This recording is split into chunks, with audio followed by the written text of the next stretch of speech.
আন্দোলনের সামনে আগাইতেছে, আমাদেরকে পুলিশ প্রতিহত করার জন্য লাঠি দিয়ে বাড়ি দিছে, ঠিক আছে, আর পোলাপাইন বাড়ি খাইছে, ঠিক আছে, এটার জন্য প্রতিবাদ করবো।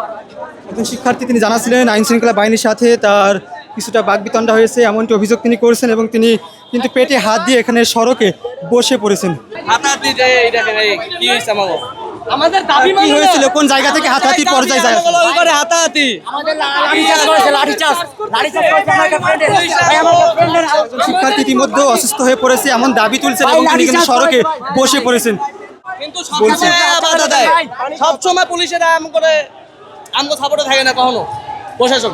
পুলিশ আসলে একটা ঠিক এভাবে হাজারো শিক্ষার্থী তারা কিন্তু একত্রিত হয়েছে তাদের 3 দফা দাবিতে শিক্ষামন্ত্রী পদত্যাগ, স্ট্যান্ডার্ড মেইনটেইন করে পরীক্ষা প্রশ্নপত্র প্রণয়ন করা এবং বিরূপ আবহাওয়ার মাঝে যে সকল পরীক্ষা পড়েছে সে সকল পরীক্ষা স্থগিত চেয়ে সামনে সুবিধাজনক সময় নিতে হবে। আইন শৃঙ্খলা বাহিনী তারা কঠোর সতর্ক অবস্থানে রয়েছে, তারা কিন্তু কোনোভাবে শিক্ষার্থীদের এখান থেকে বিসি চত্বর এলাকায় এই অবস্থা খুব উত্তেজনা বিরাজ করছে এবং তারা কিন্তু আইন শৃঙ্খলা বাহিনী কোনোভাবে শিক্ষার্থীদের কিন্তু বিসি চত্বর পার হতে দিচ্ছে না। আন্দোলনরত শিক্ষার্থী তারাও কিন্তু বেশ এখানে উত্তেজনা তাদের মধ্যে কাজ করছে। হাজারো শিক্ষার্থী একত্রিত হয়েছে পুলিশের সাথে, কিছুক্ষণ আগে ধস্তাধস্তি বাকবিতণ্ডা কিন্তু লক্ষ্য করা গিয়েছে।